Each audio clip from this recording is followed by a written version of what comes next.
Hey, y'all, welcome to Geek Freaks. I am Frank, and I'm joined by Thomas. What's going on, everybody? And we have Kyle. Hey. Today we're talking Star Trek in Phase 2, or we're talking about that Mandalorian Season 3, how epic that was, addressing some big rumors, Amazon remaking some MGM hits, and WB is relaunching HBO Max. But first, we have our question of the week. And this question of the week is, who is your favorite video game villain and why? Who wants to go first? Oh, shoot. There's a Y in there? Oh, why? I thought it was just favorite video game villain. Oh, my God. Bowser, right. Enough said. Yeah. That's easy. Exactly. The Peaches song. Yeah, exactly. And Jack Black, of course. Yeah. No, man, I'm just going to go with a generic one. This isn't like a great answer, but I just remember it shaping so much of my childhood, which is I'm going to go Team Rocket from Pokemon. Nice. Oh, nice. Yeah. Yeah. That's a good one. The I mean, music week in to Saffron week City, too, when they start attacking is like so freaking good. Right? Yeah, the music, just the style. They're still like the most iconic Pokemon villains to me. So yeah, I'm going with them. Yeah. Very good choice. I like that one too. I'm trying to remember the final boss for them. What was it? That was their big boss. Is it Dimitri or something like that? But he was always kind of Giovanni. Thank you, Giovanni. Yeah. He had the fissure spell or TM. When you got that fissure TM and you're like, oh man, give me that final four. I'm so ready now that I got this bad boy. It was so dope. Yeah. Kyle, what do you got, man? Wow, there's so many to choose from. Like, I didn't prepare for this at all, so this is like completely spur of the moment. I don't know why, but I keep thinking of Metal Gear Solid, and Revolver Ocelot is one of my all-time favorite villains. Nice. He's amazing. He is.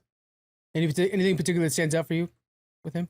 It's really like a combination of his reliance on an old revolver as his main weapon. Like, that's just very classy. And yeah. Also, his accent. I just love his voice acting. Do you know who the voice actor is for that? That's a great question. Oh, boy.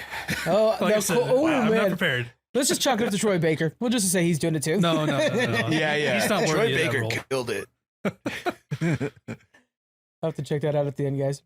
All right. Mine is definitely going to be Arthas. No surprise there, guys. If you guys listen to Pushing Buttons, I had defended him all the way to the finals. Basically because of Arthas. I mean, like, think about those 2 years, me and my friends, new friends and old, we banded together to conquer Arthas. It took us 2 years to do it, basically. And I would say that what that guy set up as a goal has established my gaming career for 15 years. I play World of Warcraft off and on for the next 15 years after that. And a lot of that's because of what such a well-designed villain set up in that game. If it was a shit villain, then I wouldn't have cared about World of Warcraft, let alone the friends I made. And now, here we are. So Arthas is definitely my number one and probably will always be that way. Dang, that's touching as well. That evil villain brought you so much joy and love. Yeah, matter of fact, I have a meeting tomorrow with he was our Death Knight. His name's Richard. We call him Boom. We'll always call him Boom because that was the name of his character. But I'm needing some mentoring because I'm going to be DMing my first D&D session. And it's like, I've only met him once and I've known him for 15 plus years. And his wife too. We used to text all the time. We text now every so often. She'll send pictures of the kids and like, oh, hey, first words. And it's like, we've only met once in all that time, and it's just it's crazy. It's awesome. Some of our responses on Twitter, we have Zach McCreary saying Magus from Chrono Trigger. Now I have never played Chrono Trigger. Any idea on who that is?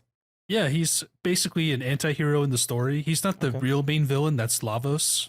It's like an end-all be-all cosmic being that threatens to destroy all humanity and the universe. Damn.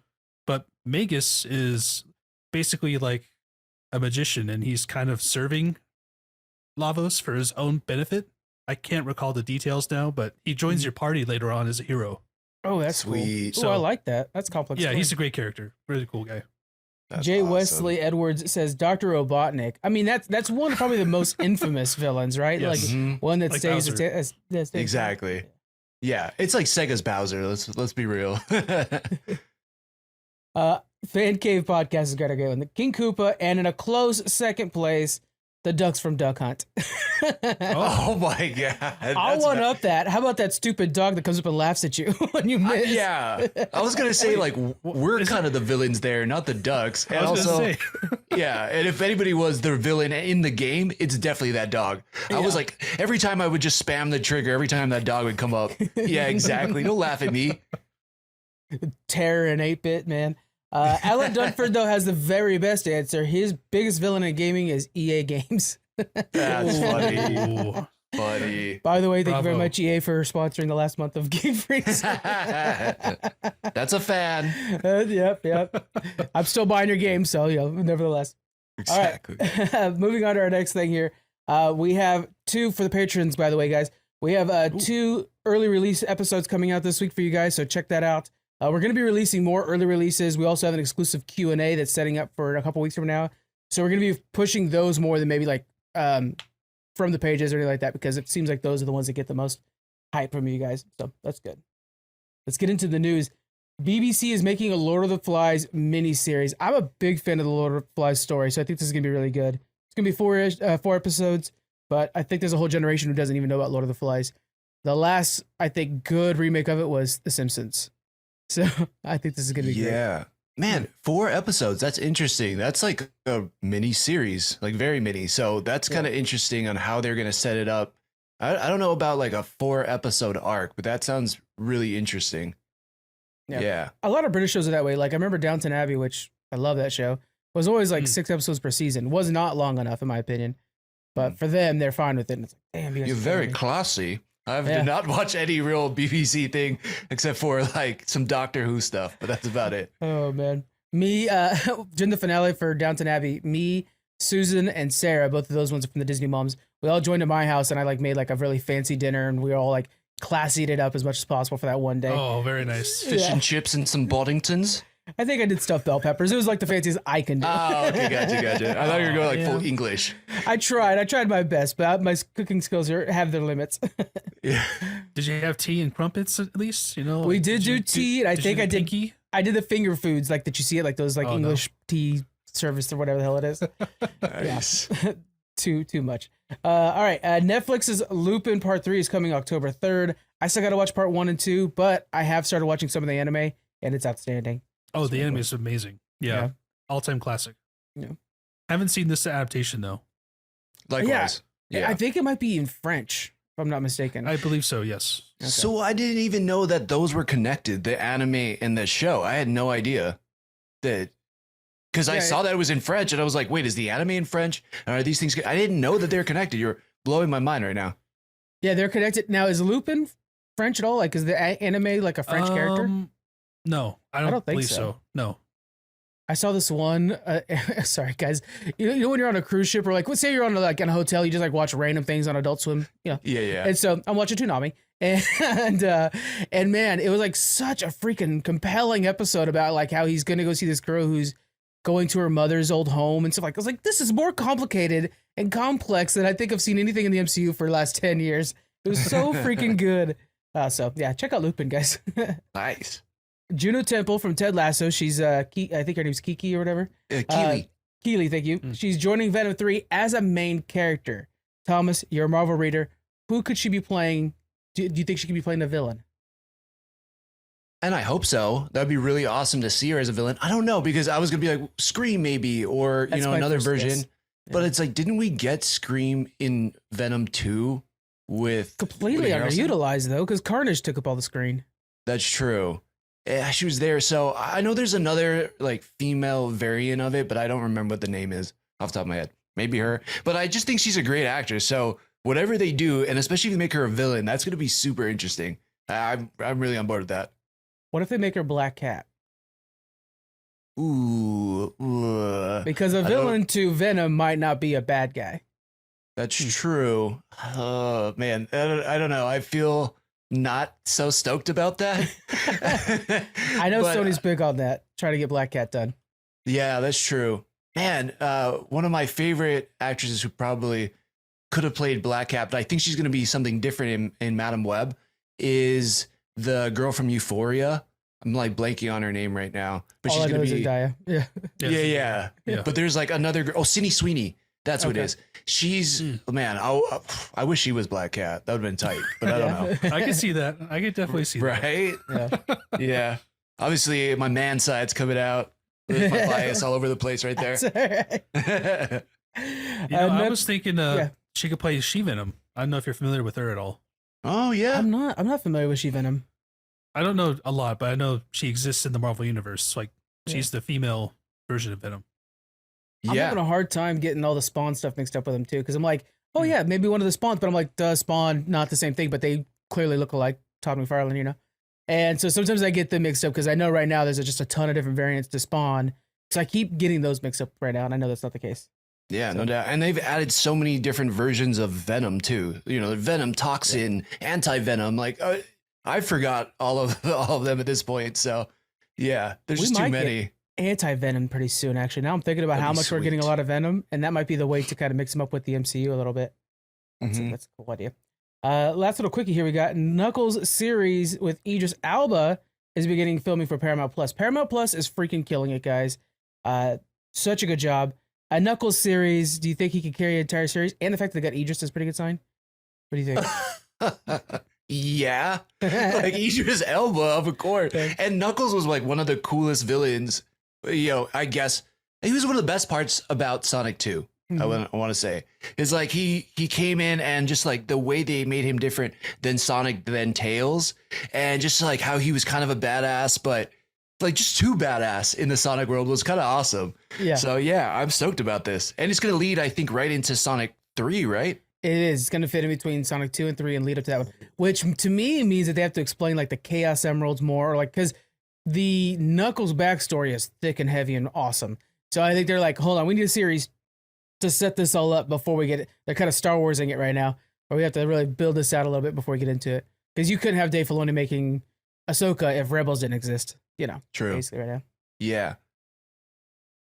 All right, let's move on to some of our bigger stories. We got Mandalorian season 3 wrapped up. Now, Thomas, you and I, we've discussed every episode over on the Challenge Accepted podcast. Link in the description, guys. Really fun doing that. But Kyle, we haven't really gotten your response to this. What did you think of the 3rd season of The Mandalorian? Yeah, it of course had a bit of a slower pace than usual. Like it kind of took its time to get to the inevitable conclusion of Mandalore being retaken. But I loved it. I thought it was a great season.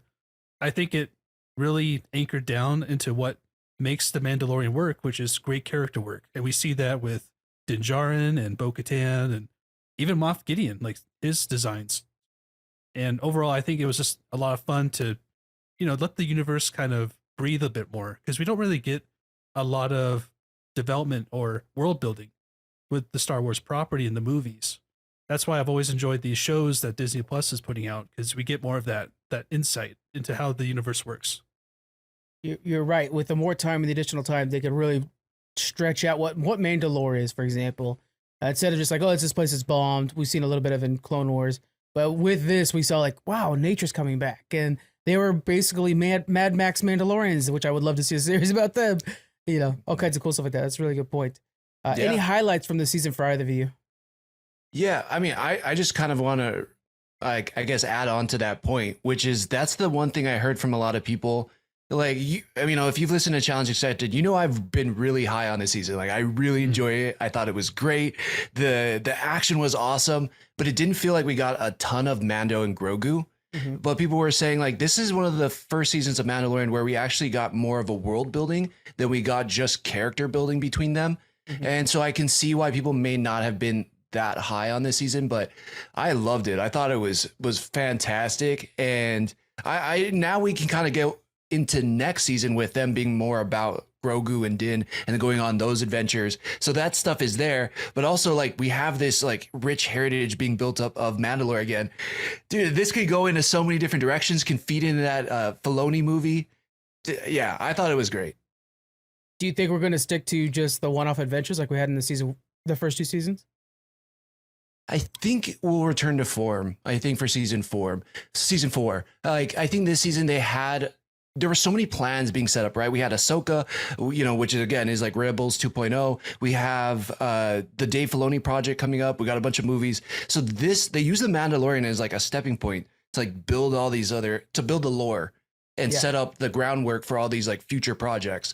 So some people loved it, some people hated it, but I see what they were trying to do, and they still kind of stuck the landing at the end, which I thought was great. My only thing about this season was, and after like doing some reflecting on it, was I was a little bit confused as to what people's wants were. Like we knew that Bo-Katan, she wanted to rule Mandalore, but we don't really know why. We knew she wanted the Darksaber, but then she quickly dropped it as soon as this season started, and then she gets it back. it was just like, what's Din and Grogu's main want here? Was it to have a plot of land? Because in the beginning, Grief Karga offered it to him. He said no.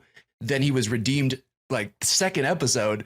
And then we didn't really know what their wants were. So that I think, I've heard this at other places, and I agree. Like, I think if they can kind of focus more on just those two people's relationship and where they're going to grow for season 4, it's going to be better, not better off, but I think more people will be satisfied from where it started. It's a great point. I think in adding to that, I think one of the things I really liked about the season that not a lot of people are talking about, they set up season 2's adventures already. 4. When we saw the Shadow Council, we know, okay, so that one's in charge of the First Order. This is in charge of Thrawn. So we have like the two big ones, but that room had a bunch of people. And if you listen carefully, because I just rewatched this yesterday, actually. So nice. You listen carefully, they're all like, oh, I'm doing raiding parties on transports. Okay, well, I'm doing this thing over here with this thing. So they all have kind of their micro problems. And if you watch Bad Batch, especially the first season, a lot of it is, maybe the second season does a lot of it too, actually, in the beginning.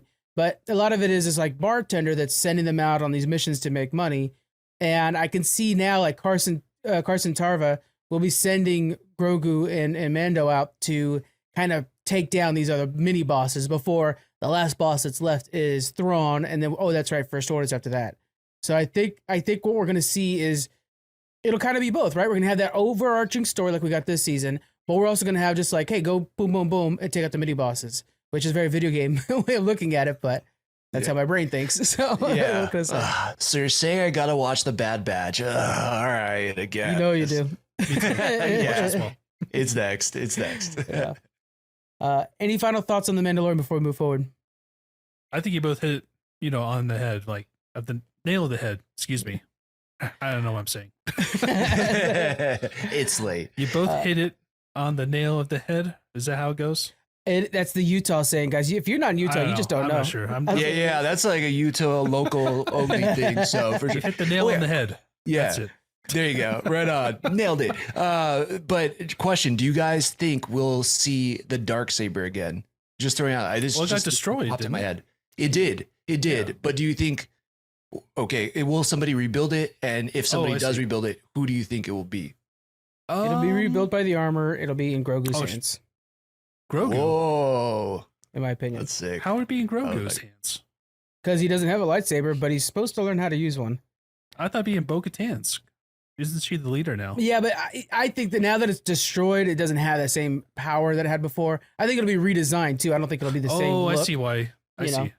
But they still have that crystal in there, so it's like, let's use that crystal. It's very expensive. Shouldn't it be in Axis? Because he was the one that launched the Star Destroyer into the base. It should be in his hands, right? And that is for either one of them, by the way. Right. Both of them would be cool.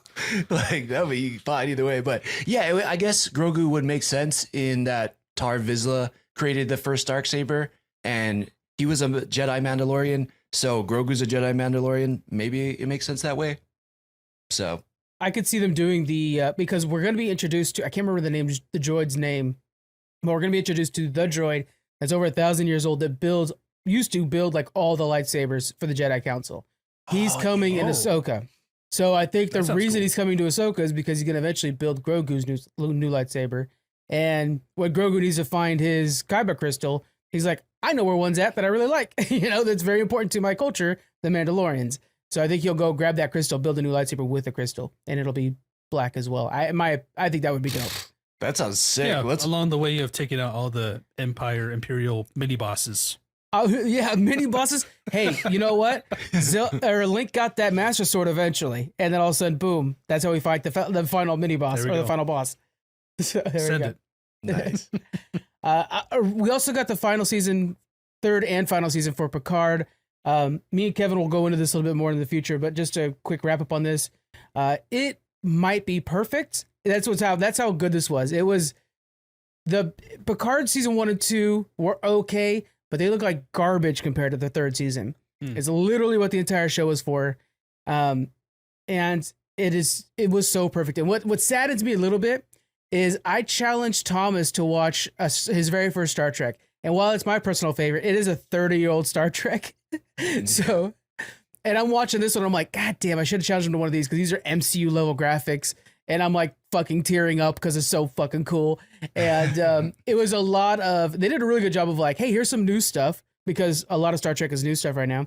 But we're going to make sure that we lean on all the old stuff. And spoiler alert, they bring back the Enterprise D, which is like next generation's ship. And they literally fight with that thing. And it's just, I mean, the moment that like you see the old crew step foot on that old bridge and you're just like, it's beautiful. And they play the old music. They're so good about using musical cues to kind of be like, remember Voyager? Remember Next Gen? And they play like a little, like there's one part where they're doing this like badass bombing run all of a sudden over this Borg ship. And all of a sudden you just hear like that Next Generation intro music kick in. It's like, fuck yeah, baby. It's so cool. Lots of fan service, I take it. Yeah, it was a lot of fan service in this one. Good. And they definitely set up an optional future series that, let's hope they do it, because it's just really cool. I'm not going to give too many spoilers. Of course, that big one was revealed on Twitter way before everybody else. Yeah, I'll just add in Mark Bernardin, who does Fat Man Beyond with Kevin Smith. He worked on season 2, and he was like, season 2 did nothing that I wanted it to, and I even worked on it. He's like, I had nothing to do with season 3. He's like, it's one of the most amazing seasons of Star Trek I've ever watched. He was like, it did everything I've ever wanted a Star Trek show to do. So I'm like, that's high praise. And it really broke it down to like maybe 2 or possibly 3 parts, to where you're like, this could be a Star Trek movie. This could be a Star Trek movie. And it did a really good job with that. I respect him, though, saying that season 2 just, because I think they tried something with like the going back in time, and they definitely leaned on some of the tropes they established in the first season of Picard, which is really like, let's use the one character from Next Generation and try to build a new world around him. Third season, they're like, fuck that. We already know what everybody wants to see. Literally, the intro music's using the same exact music from 1993, actually 1989, when Next Gen first came out. Wow. And it hit the feels. It triggered Star Trek DNA so hard in me that I was just like, oh my God, this is gorgeous. There's a specifically, like, Geordie LaForge runs this museum of old ships, which was like the most fan fiction thing you can do. Wait, he's a curator now? Yes. Really? It was, and what's so great is like, there's literally a moment where they're like sitting there looking at the ship, like, that's Captain Jack, or that's Captain Kirk's ship. That's one of my favorites. And like, of course they're going to show Kirk's ship. And then like, this one's Voyager. That's where I built my family. And then they play the Voyager music, and I'm over here like, oh my God, the world's great. It's so good, guys. If you are at all a Star Trek fan, I will honestly tell you, do not bother watching season 1 and 2. Go right to season 3. It is one of the best seasons of Star Trek you'll ever see. I may have to do that. Yeah. Now, I know you've attempted Star Trek, Kyle. Have you been watching any much of it lately? No. I mean, I tried Strange New Worlds for the first 2 episodes. Yeah. I didn't really have that inclination to keep going. Yeah. I know you guys are disappointed to hear that. That's okay. I'm right there with you, man. I know. I'm like, how am I still allowed to be on this podcast? Exactly. Yeah, exactly. Like myself, aside from Star Wars, of course, I'm definitely a Stargate guy, which this next announcement has got me super excited. Yes. Solid segue. Solid segue. Speaking of sci-fi, so we have a couple new things. First off, Stargate, we're getting a new movie and TV series. Let's get that in real quick. We're going to be talking about the MGM stuff right now. So, Stargate, what can they add to the lore that we have from nowadays, like with the new CGI stuff like that? What are you expecting? I mean, they've already done so much with SG-1 and Atlantis as episodic team-based missions and flavor of the week style episodes. I mean, honestly, they could do a fresh reboot and I'd be happy with it. I know it wouldn't be quite as amazing as a whole new series, but it's hard to describe where to go next. I'm not too sure what other mythologies they could try uncovering, because they've pretty much covered them all throughout SG-1 and Atlantis. So the possibilities are infinite. Yeah. Do you think they'll just go back to like Egyptian then, like the OG one? I don't think they'll do that. I think maybe we'll just get something completely out of left field that's all brand new, and I'm all for it. Hopefully not like Universe, though, because that was not too great. But it's funny, like some random guy at the convention that was talking to us about, he's like, as long as it's not Universe as well, it's like you guys are like right away on the same page.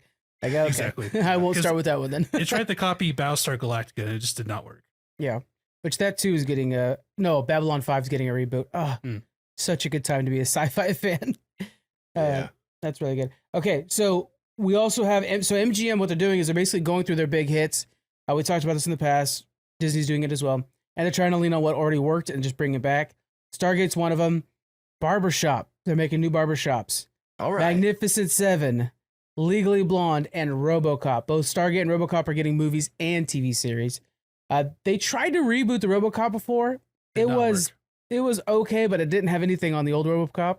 So I'm hoping they go with that straight up Murphy, classic, chunky, silver kind of 80s vibe. I think that would be fun. I don't know why they can't do that again, you know? Yeah, definitely. And especially with how special effects have all come up and, you know, just research practical effects, like it's going to look badass. I'm excited about that. I think it's going to be cool. Especially the way they do Mandalorian. We already have like the way helmets look good in TV now. You're basically using the same tech for this. That'd be really good.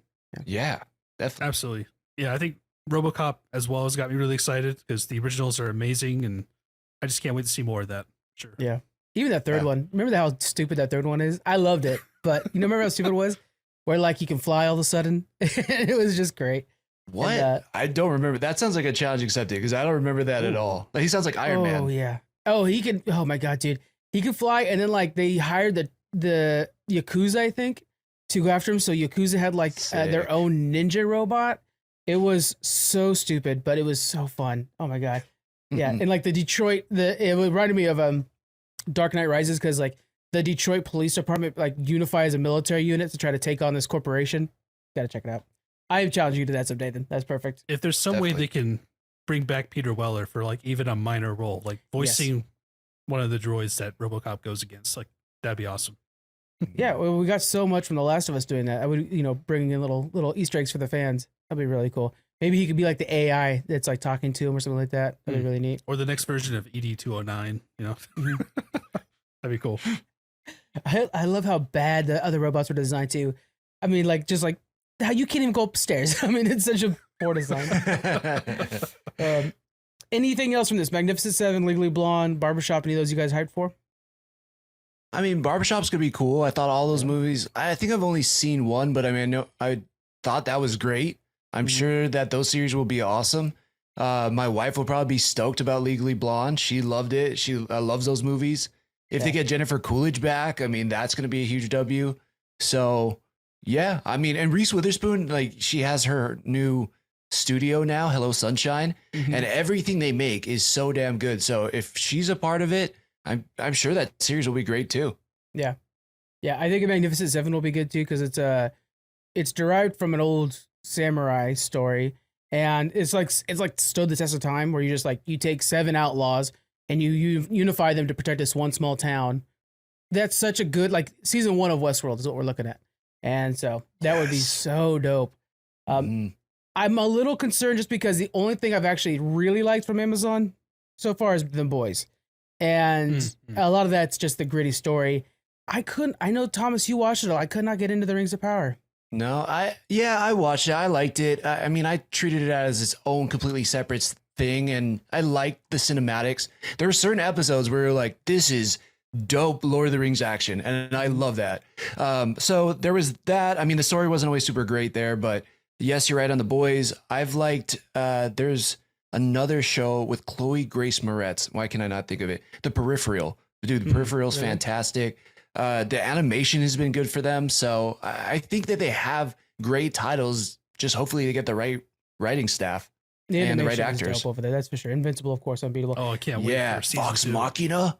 Oh, so sick. I'm challenging you to that. I know you got to. You really got to because that's the way I'm going to watch it if you do that. Yeah. So. Especially now you got your cloak and everything for Dungeons and Dragons. God. Like you got to get in the spirit. I was like, should man. I post this stupid ass picture? Nah, right, fuck it. Hell yeah, you should. I'm so we're so excited for this. Me and Daniel just went through and building his character, and he's like he wants him to be like an angry Portuguese guy because that's how he's seen at work and stuff like that. He's the angry Portuguese guy. And by building his character now, all of a sudden he's like also super religious and he's all about like the rage gods and stuff like that. It's like, oh my God, what a cool character you made. What class will this be? He is playing a barbarian, so it's like Barbarian. perfect. Yeah, it's just gonna make you stronger. Yeah. So Squeaks is gonna play a paladin, and we don't know what John's playing yet. We got to build his characters out with him. That'll be a lot of fun. Nice. WB is relaunching HBO Max, and we've talked about this in the past, but I think it deserves repeating. They're dropping the HBO out of HBO Max, and their whole thing is like, oh, we think HBO's like turning people away from getting the Max streaming service. Polar opposite, in my opinion. HBO has the staying power. HBO has the trusted and the quality behind it. Who gives a shit about Max? What do you guys think about this? I think it might be a good way of rebranding because HBO Max, you can't really tell, like, yeah, HBO's in the title, right? But what is Max? Like, what does that involve? So I think changing that focus to Max while incorporating HBO's programming, I think it'll be a huge win for them. Really? Okay. Right on. I like that. I like that perspective because I was gonna go on Frank's side, which is like, what the hell is Max? Like, like my parents. None of us know. Yeah, I know. My parents like barely, they know HBO. They're not gonna know Max, and I don't know if they're, the Discovery side of it is cool. There's gonna be a lot of cool programs that probably are not even on my radar, but I didn't like purposely get Discovery. There's not shows on there right now where I'm like, I gotta spend $8 a month and watch whatever Discovery episode of whatever. I don't know. It's like, I don't even know what it is. I can't even make up something right now. So, like, Shark Week is literally the only thing I could think of. Shark Week. Okay. Yeah, exactly. Right. I'm still blown away by the fact that Discovery's bullying around Warner Brothers. Like, how the hell did that happen? Where also Discovery's like the top dog in this relationship. And I just watched somebody would save HBO. Like, just pull it out. Like, I don't know to me, but like what it's like a triggering sound for me. But that classic HBO intro to all their shows, it's like the static, and then all of a sudden it comes in. You're like, I'm in for a good show, whatever this is. High quality, a lot of money behind it. And they always put out something decent. And so, I don't know, to me, just getting rid of that trusted name isn't a great move in my opinion. Yeah. I think on that. Go ahead. Oh, sorry, Kyle. On that note, like I started watching Succession, and it has that static front, and it was like 11:30. I was like, I'll just watch one episode. 3 hours later, I was like, guys, 2:30 in the morning, I gotta go to sleep. That's how iconic. And every time I would hear it was like Pavlovian. I was like, I guess I'm here for another hour. Let's do this. Yeah. It always, Game of Thrones was like, oh, I've re-binged that a few times. How far are you on Succession, by the way? Are you like caught up to the most recent ones? No, so I'm still in season 1. Okay. But I saw that one of the guys was cast in Deadpool, so I was like, oh, I'll check out this Succession thing. And I'm like, this is the greatest show ever. It's so good, so good, but it's like the dumbest shithead that got second dumbest that got cast into Deadpool. It's the husband. It's like for the sister for Siobhan's husband. Yeah, such a loser. Yeah. What were you saying there, Kyle, earlier? Sorry, Kyle. Oh no, I was just going to touch on. I think both of you, saying HBO's signature intro screen with the static. I think that's why they're doing this move, is to say, hey, we're not just HBO. There's other stuff as well that we think is good that you should watch. So I think that's why they're rebranding and shifting focus. That's a really good point. Yeah. Because I wouldn't care about like the Discovery stuff, but now if they're let's like, be honest, it's part of Max. Once Game of Thrones or Dance of Dragons, whatever, like once that current season ends, it's like unsub. There you go. Yeah, that's true. Usually. And I wonder if it helps too, like bring in some of the DC things as like James Gunn starts doing it. It's like, I don't necessarily still associate HBO with DC, but it's all there on HBO Max now. So yeah, maybe it will help. I don't know, with like just make it feel more encompassing. I don't know. I think Kyle might have swayed me over a little bit on that. That's a really good point though. Yeah. Because again, like with the DC stuff, you're gonna recognize it more with Warner Brothers than you do HBO, and you have to know. A lot of stuff got announced though, so we have confirmation that the Harry Potter series is happening. They plan on it taking 10 years, so obviously that means that they're actually gonna do. They were saying at first like commitment. It is huge commitment. They were saying that one season means one book, but it's like 7 books I think, so that means that they're gonna be stretching it even farther.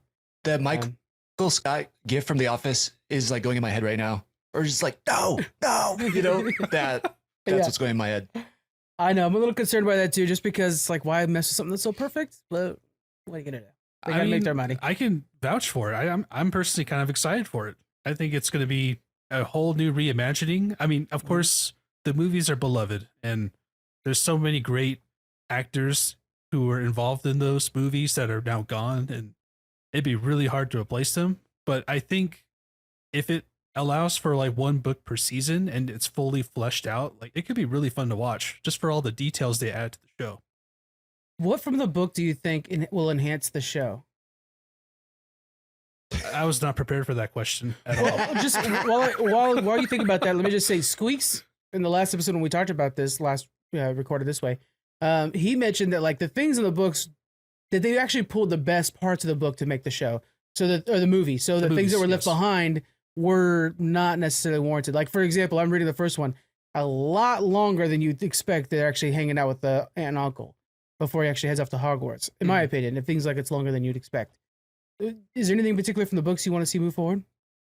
Oh my goodness. I mean, of course the movies capture the biggest moments, so you can't really say like the additional fluff in the books would carry over very well to a movie format. But I think in, say, for example, like with Game of Thrones, like how that was more fleshed out because of the 10 episode season on HBO. Like, of course, they had to leave stuff out as well for those novels. But I think Harry Potter would transition very well to that format because you have much more time building characters and, you know, not just that, but maybe we'll get additional things not in the books. Yeah.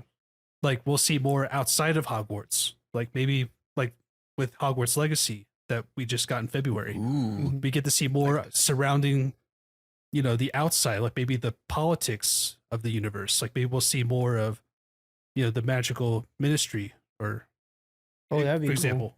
Yeah. I would like to see some more of the other schools as well. Ministry of Magic. Sorry. Yeah. You could have said whatever you wanted to. I would have believed you. Yeah. That was your fault.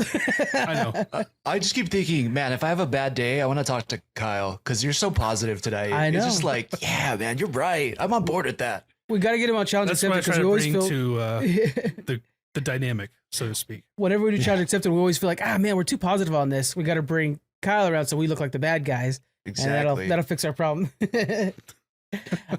get a Knight of the Seven Kingdoms. I misspelled that. The Hedge Knight, which I've read this one. Very, very good story. And it's 100 years before the events of Game of Thrones. The idea is that there is this lowly Hedge Knight, which, by the way, is the ancestor to Brienne of Tarth, who's, I'll just kind of give you, it's basically a Knight's Tale. It's basically a Knight's Tale, actually, now I'm thinking about it. The squire that he picks up, though, he doesn't know it because he's a bald kid. And he starts training, but then all of a sudden, like, the Hedge Knight's about to be beheaded because he accidentally hits the prince when they're jousting or whatever. And he's saved by a squire who ends up actually being a Targaryen who's like trying to like earn his title. And so it's a super dope story of like this lowly Hedge Knight that's like earning his honor by 1 feet at a time. And a squire is going to be the future king of the realm. So it's super dope. And that's going to be really cool. And it's a lot of Dorne. It's a lot of really good places that we don't explore a lot in the other stories. So that'll be good. Wow. True Detective with Jodie Foster. Anytime Jodie Foster's a part of anything, I'm going to watch it. That's just the case. That's just, true. Yeah. And how good True Detective season 1 was, like, I'll at least give it a shot, at least for the first few episodes. Because I like season 3. 1. Did you see season 3? Was that Mahershala Ali? Yep. Correct. Yeah. No. It's a good one. But is it all right? Very Nolan-esque with the time, because like a different time spans, so it's very Nolan that way. I haven't seen season 2. Was that good? I haven't either. I don't remember it being that great. So there you go. I mean, Vince Vaughn and Colin Farrell sound great, but yeah, I'll have to look. You think that would be? I gotta watch them. And then the next thing we have is The Regime, which is about a dictator in the middle of Europe. It's being done by the people who do Succession, though. So that's the part that sells it to me. Yeah, right. Ooh, Thomas's face answers that right. I'm on board now. Yeah. I need to watch Succession now. You really do. I do. The way I pitch it, have you watched Yellowstone? No. Okay. Well, it's Yellowstone in the city. That's basically the way to look at it. Okay. And then the last thing is we have our first trailer for the Penguin, which is the Penguin from the Batman. Any thoughts on that trailer? I haven't seen it. I haven't seen the trailer. Don't ask me. Okay. Yeah, I've only seen the stills from it, but he was one of the best parts of the Batman. Like Colin Farrell as a Penguin was so great. Perfectly cast. Yeah. My parents hadn't watched the Batman, so they were like, "Oh, Frank, we're looking for something to watch." And then I'm like, "Oh, you should watch the Batman." And I'm like, I'm coming over, actually. I want to watch it all of a sudden again. So I'm watching it, and they're like chit-chatting during the car chase scene. And I'm like, guys, you got to stop talking. Hold on. This is some of the best cinematography of this year. Hold on. And that part where he's being chased by the Batmobile, which is such a dope car, and it flips upside down, and he's walking, and like the music, I'm like, is this not perfect cinematography? They're like, yeah, it's pretty cool. It's Batman. Okay. Well, you guys don't deserve this. Parents just don't understand. Let's wrap things up with some big rumors. Now, we don't normally like to spread rumors around here, but these are starting to mount up with some credible sources. So we're going to start with the least likely first. John Boyega will return to Ray's Star Wars film. I can't imagine him working with Star Wars again. What I do you don't think, see it Kyle? happening. You don't think so? After their very public split, yeah, I don't see it happening at all. Would you want it to happen though? No, No, not really. Ooh. okay. No. What do you? I think, felt like Thomas? his character was, not done very well in Star Wars. Not I agree. due to him, but due to Disney. And like, why? What would be the purpose to bring that character back into the fold? If anything, to redeem him is my To redeem thing. it, sure. Yeah. I mean, that's great and all, absolutely. But I feel like if it's focusing on Rey anyway, it's gonna already do that again. It's gonna overshadow Finn's character. So it's like, why do it? Yeah. I wonder if they're gonna set up a new trilogy off that. That's gonna be. I hope they don't. I just want redemption or whatever, and then like, okay, new story. Mm-hmm. I don't think it's gonna happen. Like, I would love it, and if they bring him in and he's a Jedi, 100%, that'd be great. But I don't think he's on board. I think he's like, I'm done with that.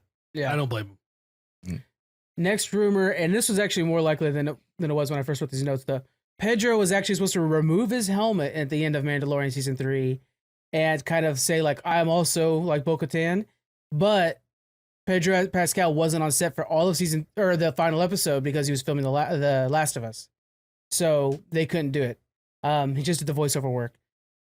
I think that's probably likely because I think, Thomas, you were kind of complaining about that a little bit for the finale. He's like, they really should have done that. What do you think?